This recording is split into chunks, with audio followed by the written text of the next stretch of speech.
Okay, so we're over here in the blacksmith shop, and we're going to start over here with the white common gear. And this is like level 1, tier 1 gear for level 1 heroes.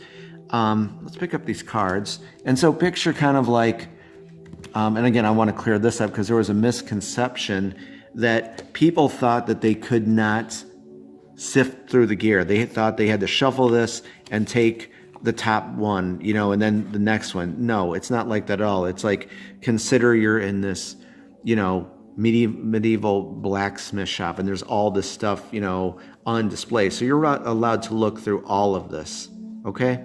So let's take a look here. Let's break this down, and I'm going to show you about these different, notice the warfare types are on these loot cards. So let's use this Academy shield, an example. Let me explain a few things about it.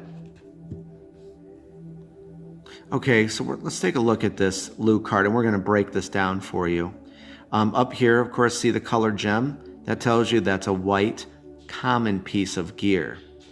All right? Of course, that's the name of it. Here's the art for it. And see where it says T1? That stands for Tier 1.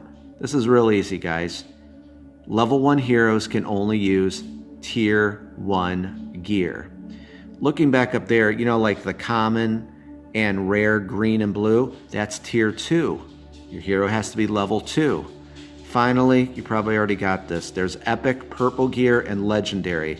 That has a T3, meaning your hero has to be level 3 to wield that kind of gear. So picture, you know, level 1, Tier 1.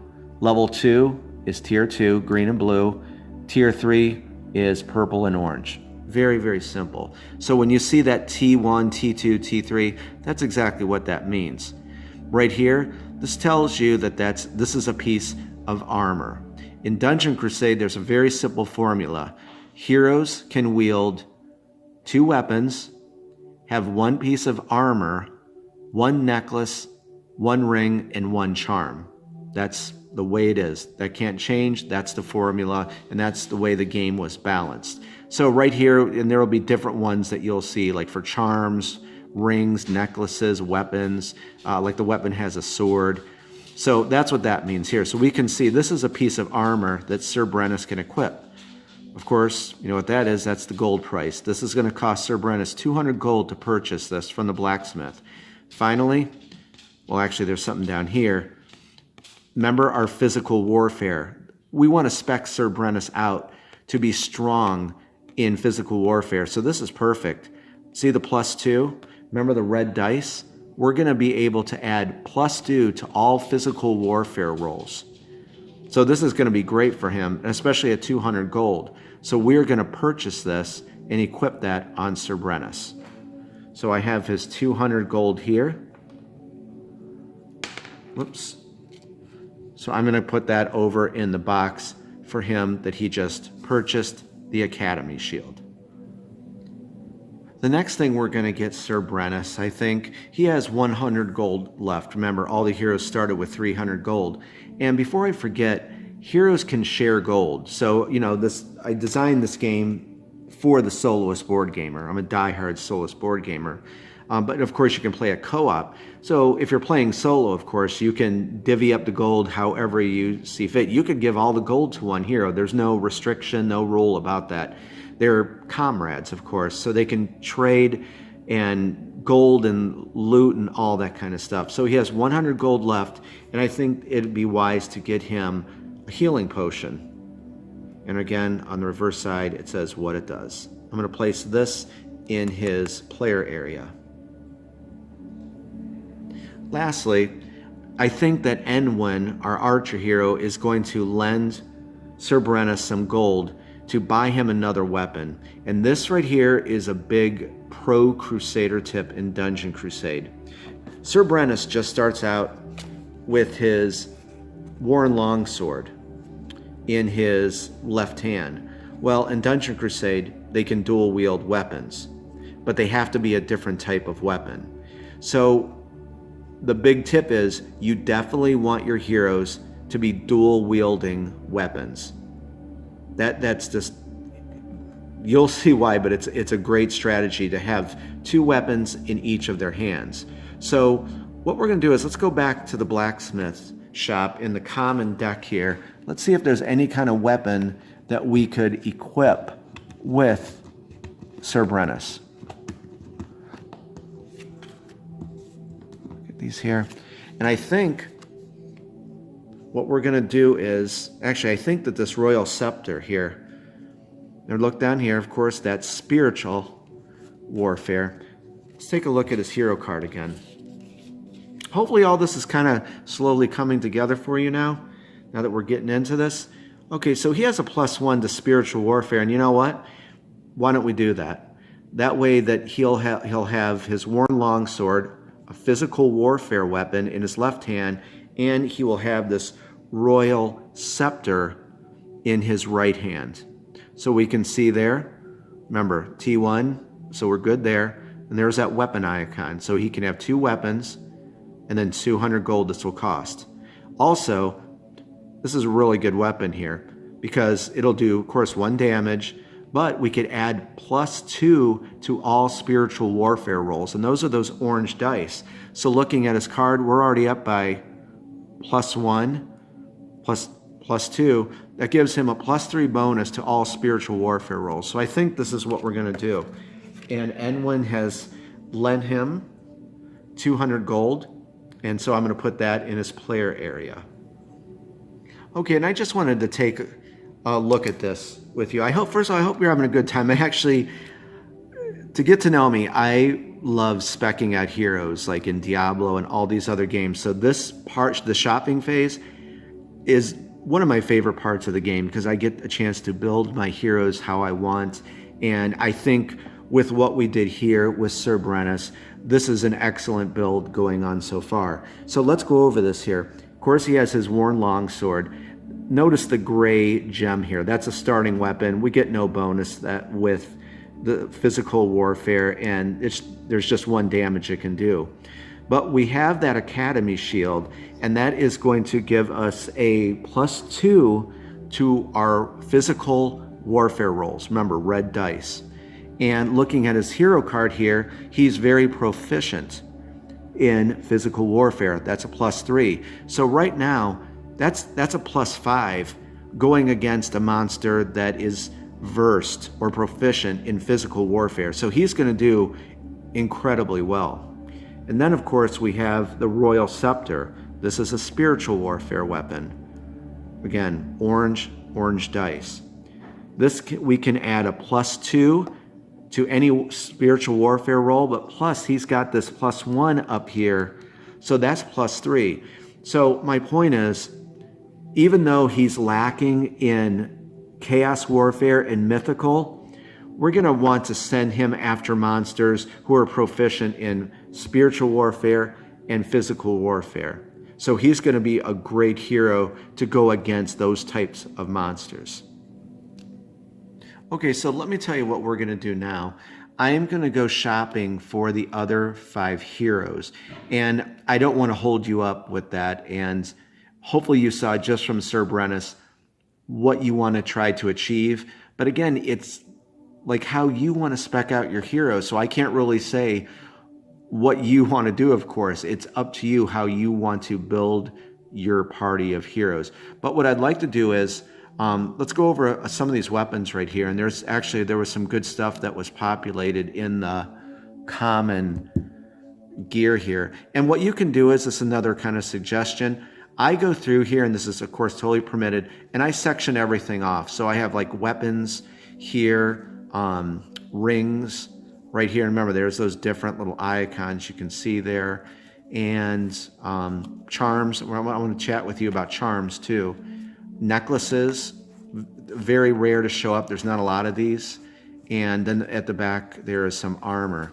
So, briefly, like I said, our goal is we want to try to have all the heroes dual wielding. And I think here with our evergreen bow, the basher, another spiritual warfare, steel sword, of course, physical warfare, the dual axe, chaos, staff, right here, arcane. And know something, that when you see all these, like, they're tied to a certain weapon. Physical warfare, swords.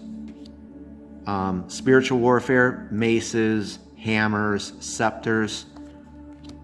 Ranged, of course, like crossbows, bows, and chaos, you're going to see axes in there. Finally, arcane, staffs, and things like that. So that's something right there you can, learn from all those dice. So the weapons are tied to those. Rings are very good. We might pick up a ring here. +2 to physical. Amethyst ring. It'll give you, +2 to mythical warfare. And again, I hope you like going through this with me and you're kind of like, I see how this all works now. As I said, it's not a hard game at all. And again, there's the icon for the ring there. I want to touch on charms. These are very rare to show up, and you're going to notice in each of those rarities, when I created these, that there is like a simple charm all the way up to a legendary charm. And what charms do is they give you, like right here, add +2 to the following attributes while carrying this charm. Well, you're going to be able to add +2 to strength, willpower, wisdom, agility, hide, and evade. Charms are very, very good to equip on a hero. And remember, those go with those attributes like I showed you on the hero card. So there's only one charm per deck. And so that was cool. That showed up. I'd definitely like to try to pick this up and equip it on one of the heroes. And again, remember, heroes can always trade gear, and you can give your starting gear to other heroes if you want, if you don't want to use it anymore. Finally, right here, necklaces are very powerful. So right here we have the Whisper Pendant. And what this does is it gives you bonuses to, like right here, +1 to ranged warfare, +1 to arcane warfare. So necklaces are very good. And when you get up there to like rare, epic, and legendary, oh wow, there's some really good necklaces that those numbers are really boosted. So I definitely like to try to pick up that Myth of the Mind here, +1 to mythical warfare, +1 to spiritual. This would be really good for our cleric hero, Faith. That would be great for her. And then you're going to find these weird pendants here. Like this right here, you can recover 2 essence when you equip this. And we're going to get into channeling once we get into special abilities. Whoops, I had to move something here, sorry. Again, I hope you're enjoying just talking loot with me, and you're kind of, picking this game up from just chatting about this. And finally, there's 3 pieces of armor, but we bought that Academy shield for Sir Brennus. We have Thieves' Garb, and Sturdy Bracers. And you can, I'm not going to edit that out. I apologize. But right here, Chaos Warfare, we can add +2 to Chaos Warfare with this. And what's that, a +2 to Mythical Warfare. So consider, like, that's a piece of armor. So one of your heroes is lacking, and not proficient in Chaos Warfare. Well, equip them with this, and you'll boost that up. You'll make them more proficient. Okay? I hope that you enjoyed going over that. What I'm going to do is I'm going to do some shopping with the heroes, and I'm going to come back with you, and I'm going to show you what I purchased for them. Also, I don't want this video to run too long, so I think we're going to end it here with the shopping phase, because this was a lot of information to give you. Easy though, I hope. And then the next video will be, and it won't be quite that long, I don't think, we're going to do upkeep, encounter phase, guardian phase. So let me do some shopping. I'll be right back with you. Okay, and the shopping phase is done. And I am actually very happy with how I spec'd out all of our heroes. And I did a few interesting things with our rogue hero, Palum, and our cleric, Faith, that I want to point out, and something else you're going to learn about. So let's start over here with Sir Brennus and go over that, and we're going to go right down the line. And again, I think you're going to learn a lot just from going over this. So let me set the camera up over here. Okay, and just real quickly, you already know what we did with Sir Brennus. We got him that Academy shield. Enwin lent him the 200 gold for that. Got a healing potion, so he is dual wielding now with the worn longsword and the royal scepter. Okay, taking a look at Enwin, our archer, she starts with the hunting bow, of course, but I got her the steel sword, and I want you to see this. See this kind of like black circle right here? Well, actually, that's a socket. Remember we were chatting about power gems? That is what the sockets are for. When you craft a power gem, you can plug that into that socket and get different enhancements. Like there's these prowess gems. So you could say we created a jade prowess gem and plugged it in there. That would give us a +2 to arcane warfare. So we're going to go over that, but just know that these weapons, when you see this, that's a socket that you can plug power gems into.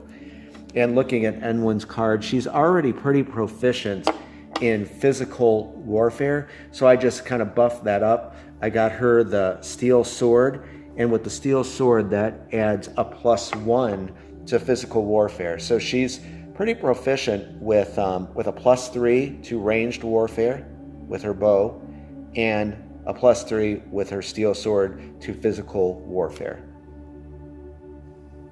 Okay, and moving along to Zeke, our wizard hero.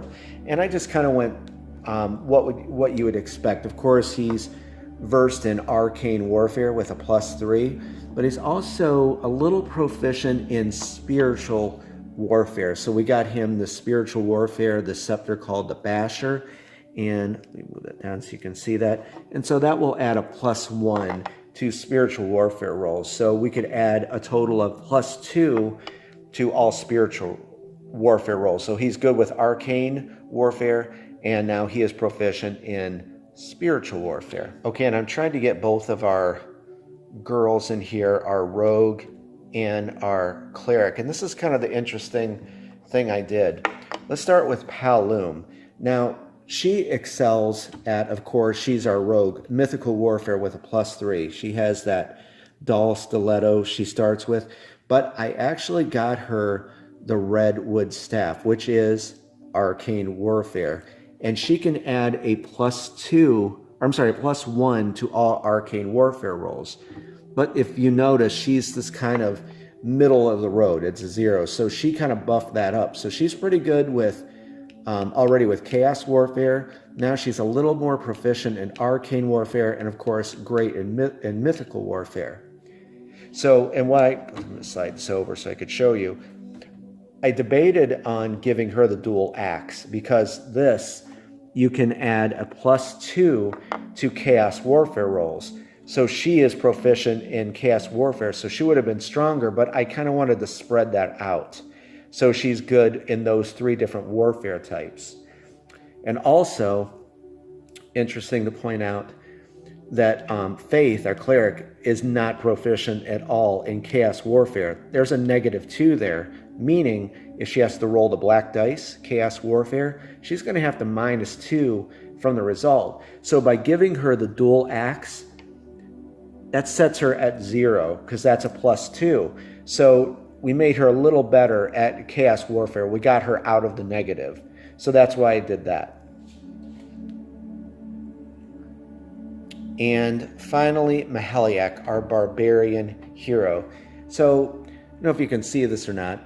He excels at chaos warfare. He starts with that primordial axe starting weapon. He can add a +3 to chaos warfare, but he's also proficient in physical warfare with a +2. And like I mentioned a little bit ago, he is not proficient at all with arcane warfare. He has to take, that's a -3 to all arcane warfare rolls and a -2 to spiritual warfare rolls. So now you can kind of see what I was saying, why Zeke, our wizard, and Maheliak would be great to rally together. You know, they kind of build on each other's strengths and weaknesses, if you will. So what I did was, though, I bought him the evergreen bow, and that can add a +2 to ranged warfare rolls. So he's really good now with chaos warfare, ranged warfare, and physical warfare. But remember, you could do all sorts of different combinations to build a hero how you want. Okay, I'm going to pull the camera back and we'll wrap up this video for now. Okay, and this will do it for this video. And I hope you see my point why, I'm not going to go right now into upkeep, the encounter phase and guardian phase. I wanted to spend some time with you in the shopping phase, and I think you learned a great deal just from this video on how this game works. Definitely with the heroes and the warfare. I had to touch on that, and I just thought right now, right at the start, we could get that out of the way, and I feel much better doing that. And I think you learned a lot about equipping heroes, and you can actually just see just how much this game offers for speccing out your heroes. So it's fairly late right now. What I'm going to do is I'm going to get this video up for you, and then tomorrow we're going to start again, and we're just going to be going right into the upkeep phase. We'll move the heroes out of the village back into the dungeon, and we will start with the next video will be upkeep, encounter phase, guardian phase. Okay? All right, guys, I hope that everyone has a great day. Again, I hope you enjoyed this video. I think it was fairly long, but I think this got you very acclimated to this game. All right, everyone, have a great day, and I'm very much looking forward to the next video with you. Talk to you then. Bye-bye.